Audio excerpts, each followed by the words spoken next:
Good morning dear students. आप सभी का इस एजुकेशनल यूट्यूब चैनल पर हार्दिक स्वागत है। प्रिय विद्यार्थियों, पिछले वीडियो में हमने मगध साम्राज्य के उत्कर्ष के कारणों की चर्चा की थी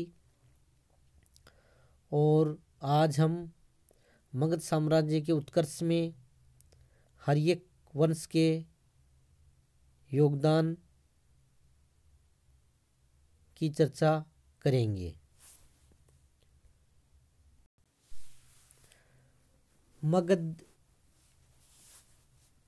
का प्रथम साम्राज्य हर्यक वंश के शासन से प्रारंभ होता है। इस वंश का प्रथम ज्ञात शासक बिंबिसार था। उसने मगध पर 544 ईसा पूर्व से 492 ईसा पूर्व तक शासन किया था। बिंबिसार को मगध साम्राज्य का वास्तविक संस्थापक भी माना जाता है। उसने अंग महाजनपद को जीतकर अपने पुत्र अजातशत्रु को वहां का शासक बनाया और अंग का विलय मगध साम्राज्यवाद का प्रथम कदम था, यानी सर्वप्रथम अंग का विलय मगध में किया गया। बिंबिसार ने वैवाहिक संबंधों द्वारा अपनी स्थिति मजबूत की। उसकी प्रथम पत्नी कौशल देवी कौशलराज प्रसेनजित की बहन थी, जिससे उससे काशी का राजस्व दहेज में प्राप्त हुआ था, यानी काशी का जो प्रांत था वो उसे दहेज में प्राप्त हुआ। दूसरी पत्नी चेलना लिच्छवी राजकुमारी थी, वो राजा चेटक की बहन थी। तथा तीसरी पत्नी खेमा थी, यानी पंजाब की राजकुमारी थी। मत्स्य पुराण में बिंबिसार को क्षेत्रोजस तथा जैन साहित्य में श्रोणिक कहा जाता था। गांधार के राजा पुष्कर सारिन बिंबिसार के अच्छे मित्र थे। उन्होंने उनके दरबार में अपना दूत भी भेजा था। मगध की प्रारंभिक राजधानी गिरिव्रज थी, लेकिन लिच्छवियों की बढ़ती शक्ति के कारण बिंबिसार ने उत्तर की ओर राजगृह में नई राजधानी बनाई। तो ध्यान रखना, बिंबिसार ने मगध साम्राज्य की राजधानी किसे बनाई? मगध की प्रारंभिक राजधानी गिरिव्रज थी, जिसकी स्थापना वसु ने की थी। बिंबिसार ने पहली बार मगध में सुदृढ़ शासन व्यवस्था की नींव डाली। उसके साम्राज्य में 80,000 गांव थे। इस प्रकार बिंबिसार ने मगध साम्राज्य का काफी विस्तार किया और उनकी शासन व्यवस्था भी सुदृढ़ थी। वह एक कुशल प्रशासक था। अपने मंत्रियों तथा बड़े बड़े अधिकारियों पर नियंत्रण रखता था। संपूर्ण राज्य का सर्वोच्च पदाधिकारी राजा ही था। हालांकि प्रांतों और गांवों में स्थानीय स्वशासन के पर्याप्त अधिकार थे। ग्राम का मुखिया ग्रामिक कहलाता था। प्रांतों का शासन उपराजा के हाथ में था। उपराजा की नियुक्ति राजा द्वारा की जाती थी। उपराजा को प्रांत के मुख्य नगर में अपना मुख्यालय रखना पड़ता था। शासन कार्य में राजा की सहायता के लिए बहुत से महामात्र होते थे। सामान्यतया उच्च कुलीन लोगों को इस पद पर नियुक्त किया जाता था। सेना का संचालन करने वाले सेनानायक कहलाते थे। बिंबिसार का दंड विधान काफी कठोर था। कारावास के अतिरिक्त विभिन्न प्रकार के शारीरिक दंड भी दिए जाते थे। इस प्रकार बिंबिसार ने मगध साम्राज्य के उत्थान में महत्वपूर्ण योगदान दिया। अजातशत्रु, इनका शासनकाल है 492 ईसा पूर्व से 460 ईसा पूर्व। अपने पिता बिंबिसार की हत्या कर अजातशत्रु मगध का शासक बना। कुणिक भी अजातशत्रु का ही नाम था। कई बार आता है कि इतिहास में कुणी के नाम से कौन जाना जाता है, कंपटीशन एग्जाम्स में पूछा जाता है, इसलिए आपको ध्यान में रखना है। अजातशत्रु ने वज्जीसंघ व काशी को मगध साम्राज्य में मिलाया। अजातशत्रु के मंत्री वस्कार ने वैशाली के लिच्छवियों में फूट डाल दी।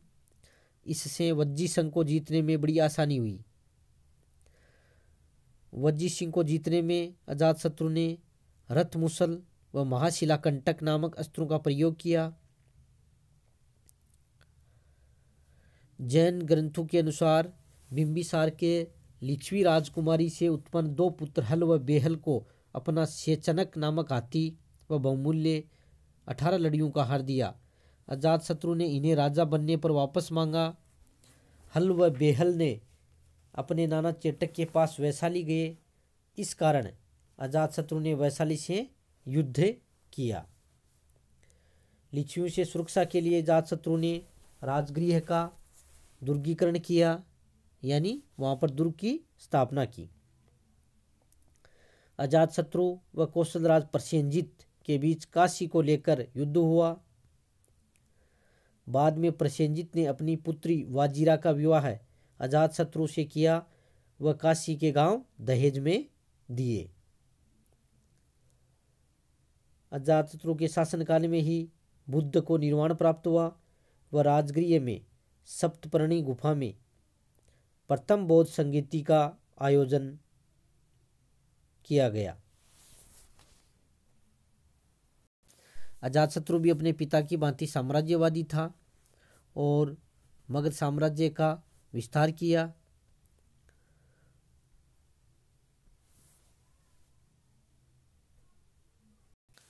अजातशत्रु का झुकाव प्रारंभ में जैन धर्म की तरफ था, किंतु बाद में उनका झुकाव बौद्ध धर्म की ओर हो गया और वह बौद्ध धर्म का अनुयायी बन गया था।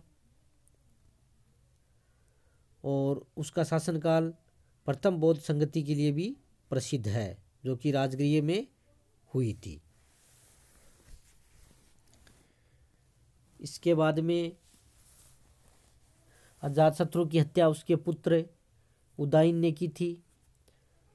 उसके बाद में उदयन शासक बना। 460 ईसा पूर्व से 445 ईसा पूर्व तक उसने शासन किया। उदयन ने गंगा व सोन नदियों के संगम पर पाटलिपुत्र नामक नगर की स्थापना की तथा राजगृह के स्थान पर पाटलिपुत्र को मगध की राजधानी बनाया। कई बार कंपटीशन एग्जाम्स में पूछा जाता है कि पाटलिपुत्र की स्थापना किसने की थी और मगध की राजधानी पाटलिपुत्र किसने बनाई थी, इसलिए ये आपको ध्यान में रखना अति आवश्यक है। ने कोई मगध का विशेष साम्राज्य विस्तार नहीं किया था और फिर उदयन जैन धर्मावलंबी था और एक राजकुमार ने जैन साधु का वेश धारण कर उदयन की हत्या कर दी थी। उदयन की हत्या के बाद उसके 3 पुत्र अनिरुद्ध, मुंडक व नाग दशक बने और हर्यक वंश के अंतिम शासक नाग दशक को शिशुनाग नामक अमात्य ने अपदस्थ करे। उसके बाद में शिशुनाग वंश की नींव डाली थी। इस प्रकार आज हमने मगध साम्राज्य के उत्कर्ष में हर्यक वंश के योगदान या हर्यक वंश के महत्वपूर्ण शासकों का अध्ययन किया है। इस वीडियो को सुनने के बाद में आपको जो होम असाइनमेंट के लिए जो क्वेश्चन दिए जा रहे हैं उनको आपको हल करना है। इसके साथ ही बहुत बहुत धन्यवाद।